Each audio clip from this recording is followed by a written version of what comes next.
오늘 말씀의 제목을 통해서 말씀을 통해서 같이 하나님 말씀을 새기고 또 삶의 모습을 조금 점검해보는 귀한 시간 되었으면 좋겠습니다. 밤새 유대 종교 지도자들의 신문을 받으신 예수님은 새벽부터 빌라도와 헤롯에게 각각 신문을 받으시고 재판을 받으시고 모함을 당하시고 그리고 여러 가지 어려운 일들을 겪으십니다. 헤롯은 자신의 호기심과 자기 만족으로 예수님을 신문하였지만 별 신통한 것이 없다는 사실을 깨닫습니다. 그리고 나서 다시 빌라도에게 예수님을 보내요. 빌라도가 예수님을 다시 받은 다음에 그때까지 있었던 재판이 5번이나 계속해서 반복됩니다. 이제 빌라도는 예수님을 최종 판결을 내리는 장면이 오늘 본문에 기록된 장면입니다. 이 말씀을 통해서 예수님을 사형으로 몰고 간 죄의 그 심각성, 그리고 또 그 죄를 담당하기 위해 주님이 당하신 고난을 좀 묵상해보고 우리의 삶의 모습을 점검해보는 시간 되었으면 좋겠습니다. 오늘 13절의 말씀 보니까 빌라도가 대제사장들과 관리들과 백성들을 불러 모읍니다. 빌라도는 최종 판결을 내리기 위해서 다시 무리들을 부른 거예요. 불러서 잘 이제 들어보라라. 내가 이제 판결하겠다라고 이야기를 한 거예요. 빌라도는 로마의 전형적인 신문 정착에 따라 예수님을 신문했어요. 그리고 그에 따른 판결이 무엇인지 차례차례 조목조목 판결문을 이렇게 읽어주듯이 설명을 해냅니다. 14절에 보니까 너희가 이 사람이 백성을 미혹하는 자라 하여 내게 끌고 왔다라고 말해요. 빌라도의 말대로 그들은 예수를 체포하였고 빌라도 앞에 끌고 왔어요. 죄명은 백성을 미혹하는 자라고 고소합니다. 백성을 미혹한다는 구체적인 내용은 가이사에게 세금을 바치지 않는 것, 그리고 자칭 그리스도라 왕이라고 주장하는 것, 이것 때문에 그를 끌고 온 겁니다. 빌라도의 답은 간단해요. 보라, 너희 앞에 내가 신문했다. 내가 체포했고 너희가 체포했고 나에게 고발했고 내가 신문했다. 이제 내가 판결할 거니까 잘 들어보아라 라고 설명해주고 있는 거예요. 14절에 보니까 너희가 고발하는 일에 대해서 이 사람에게서 죄를 찾지 못하였다라고 선포해요. 너희가 고발하는 일에 대해서 이 사람에게서는 그 죄를 찾지 못했다는 거예요.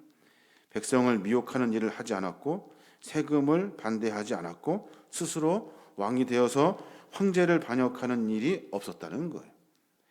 모든 고발 내용에 대해서 무혐의로, 한마디로 무죄라고 판결을 내린 거예요. 빌라도뿐만이 아니라 헤롯, 안디바 역시 예수님의 무죄를 근거합니다. 빌라도도 봐라, 헤롯의 재판의 결과도 그러지 않니? 하면서 15절에 헤롯이 또한 그렇게 하여 그를 우리에게 도로 보내었도다. 이 사람에게는 죄가 없어. 헤롯도 봐라, 그냥 그렇게 우리에게 돌려보냈잖아. 죄가 없어 그에게서. 그리고 빌라도는 마침내 최종 판결을 내려요. 15절부터 보면 보라, 그가 행한 일에는 죽일 일이 없느니라. 그러므로 때려서 놓겠노라 라고 말해요.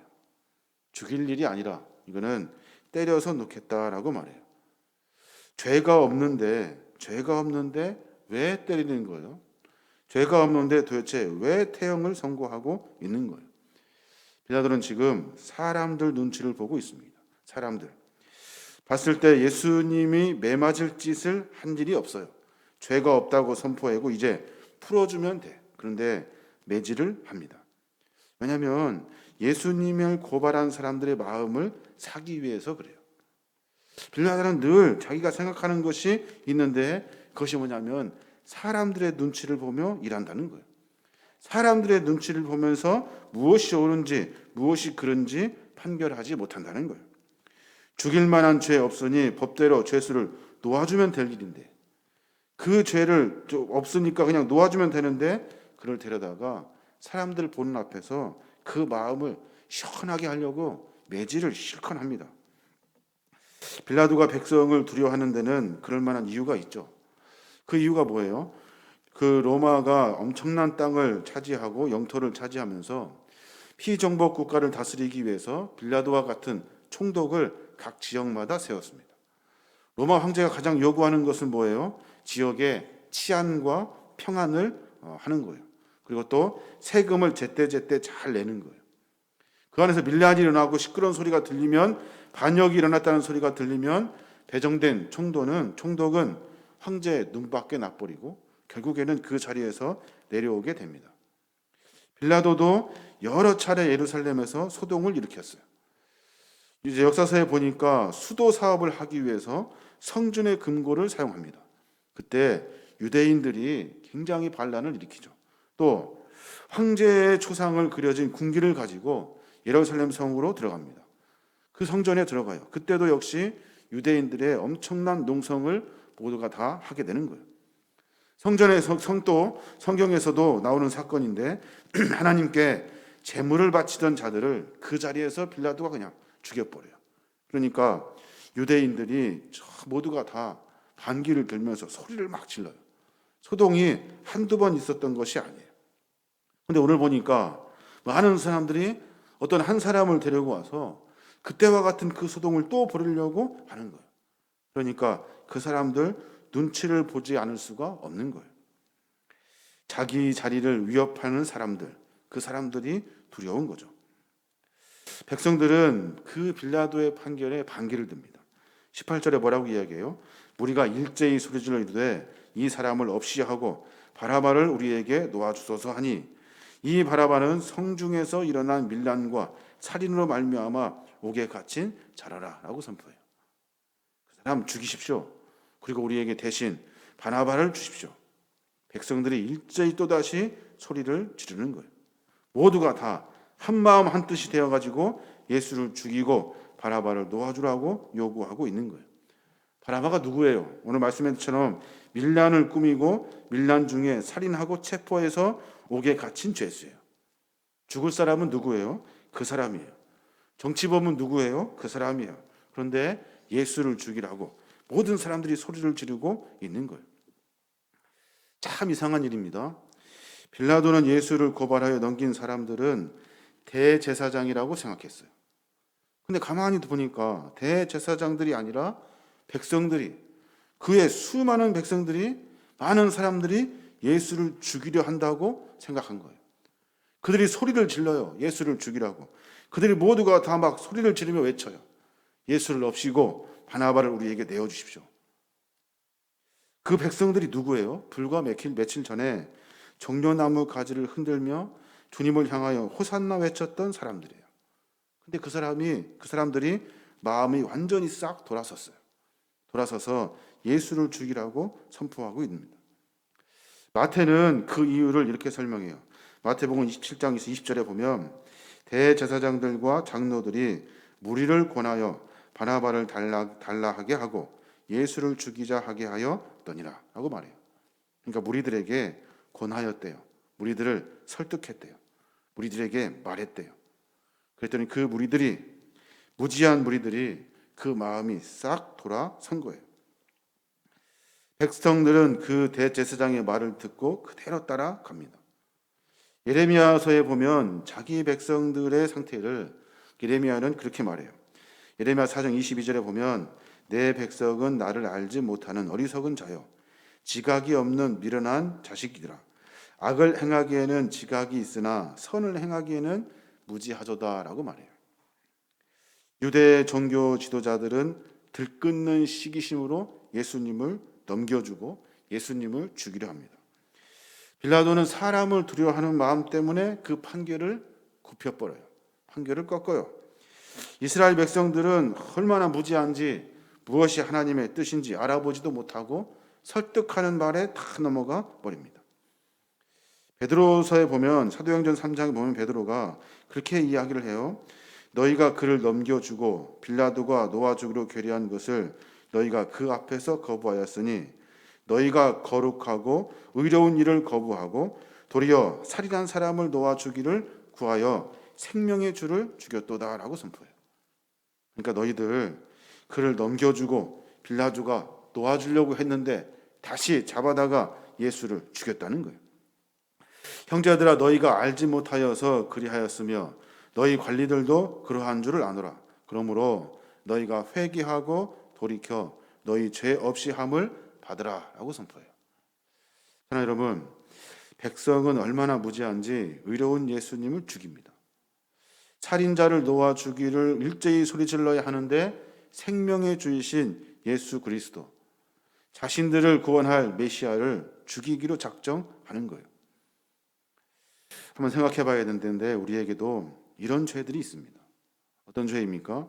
유대 종교 지도자들처럼 시기하는 마음, 다른 사람을 시기하는 마음, 이 마음은 다른 사람을 죽입니다. 다른 사람을 죽여요. 엉뚱한 사람을 죽인다고요.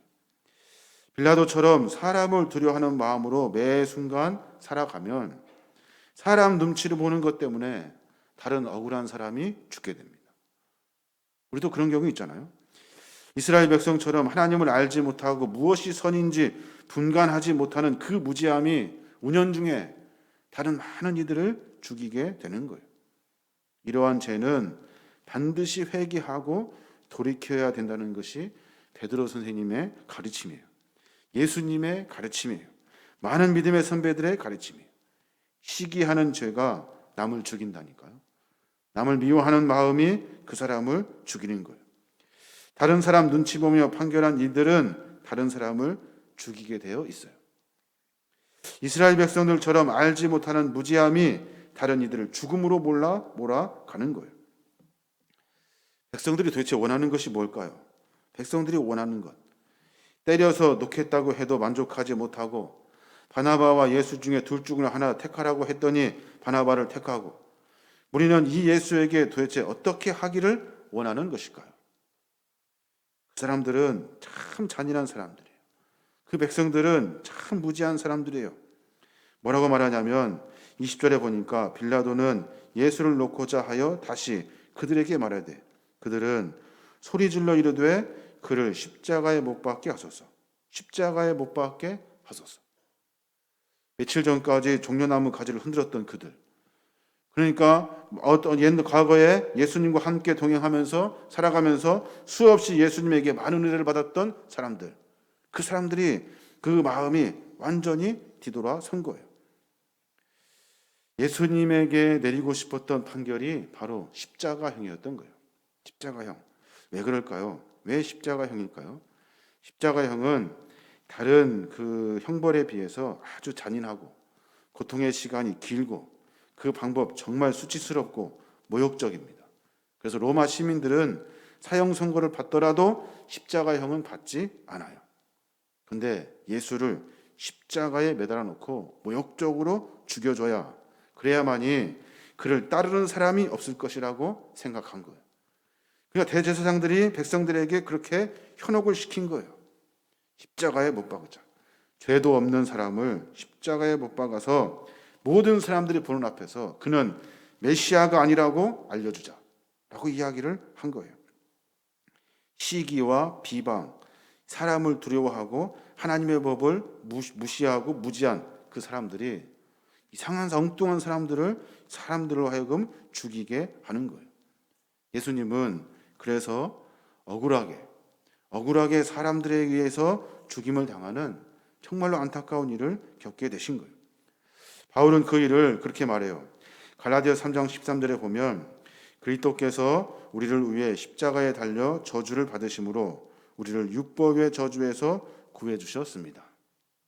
그리스도께서 우리를 위해서 십자가에 달려 죽으심으로 말미암아, 저주를 받으심으로 말미암아 우리를 구해 주셨다는 거예요.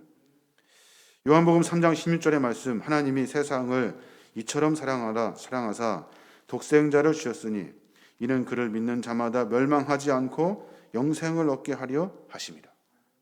이 모든 것이 하나님의 계획인 거예요. 악한 사람이 있고 선한 사람이 있습니다. 하나님의 계획 앞에 순복하여 그 계획 안에 사는 사람이 있고, 하나님의 계획에 반하여 자기의 뜻대로 살려가는 사람들이 있어요.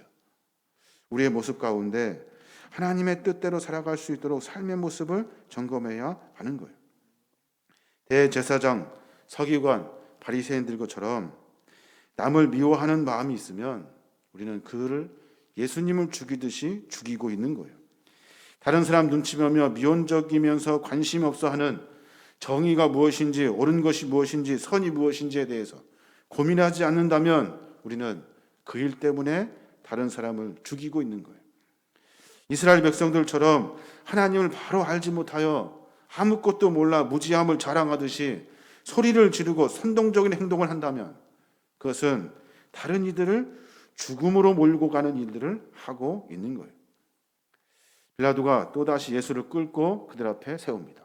실컷 매질을 해서 얼굴이 퉁퉁 부르트고 온몸에 다 그냥 피가 철철철 흐르는 모습으로 그들 앞에 예수를 세웁니다. 그랬더니 그들이 더 큰 소리로 소리를 질러요. 23절 보니까 큰 소리로 재촉하여 십자가에 못 박기를 구해 그들의 소리가 이긴지라 라고 말씀하셔요. 그들에게는 동정도 없고 그들에게는 죄책감도 없고 아무것도 없어요. 사랑하는 여러분, 죄가 이렇게 무서운 거예요. 죄는 다른 이들을 죽입니다. 죄는 우리로 하여금 무지와 교만과 시기로 똘똘 뭉쳐서 뭐가 뭔지 모르게 분별하지 못하게 하는 것이 죄예요. 죄는 구세주의 희생과 고통을 보고도 아무것도 느끼지 못해. 죄는 주님이 무슨 일을 하신지에 대해서 고민하지 않아요. 냉랭한 마음을 갖게 하는 거예요. 그저 자기 욕심을 더 사랑하고 구세주를 알아보지 못하고 정말로 무식하고 무지하게 하나님의 뜻이 무엇인지를 분별하지 못해요. 사랑하는 여러분, 우리가 고난주간을 지내고 이제 주님의 고난을 묵상하는 그 기간을 지내고 있어요. 한번 생각해 보십시오. 내가 다른 사람을 죽이고 있는지는 아는지. 남을 미워하지 않기가 참 힘들어요. 우리 습성이잖아요. 습성. 우리가 남을 미워하지 않기가 참 쉽지 않아요. 근데 미워하지 않아야 돼요. 우리가 다른 사람 눈치 보면서 무엇이 옳은지 그런지에 대해서 분명하게 말할 수 있는 용기를 가져야 돼요. 그렇지 않으면 우리가 다른 이를 죽이는 일을 지금 하고 있는 거예요. 백성들처럼 다른 사람 말에 현혹되어 가지고 무엇이 옳고 그른지도 구분하지 못하고 선동적으로 소리를 지는 일이 있다면 우리는 또다시 다른 사람을 죽이고 있는 거예요. 마치 그들이 예수를 죽인 것처럼 우리도 다른 이들을 죽이고 있는 거예요. 오늘 하루 가운데 그런 삶의 모습이 있었으면 좋겠습니다. 내 모습을 점검하고 다른 이를 미워하는 것이 아니라 주님처럼 사랑하고 보듬어주고 그리고 덮어주고 그리고 용납해 줌으로 말미암아 십자가의 사랑을 보여주어야 할 것이에요. 또 우리가 알지 못하니까 매번 겸손하게 알아가려고 하고 깨달으려고 하고 주님의 말씀이 무엇인지 묵상하려고 몸부림치는 거룩한 믿음의 종들이 되어야 될 줄로 믿습니다.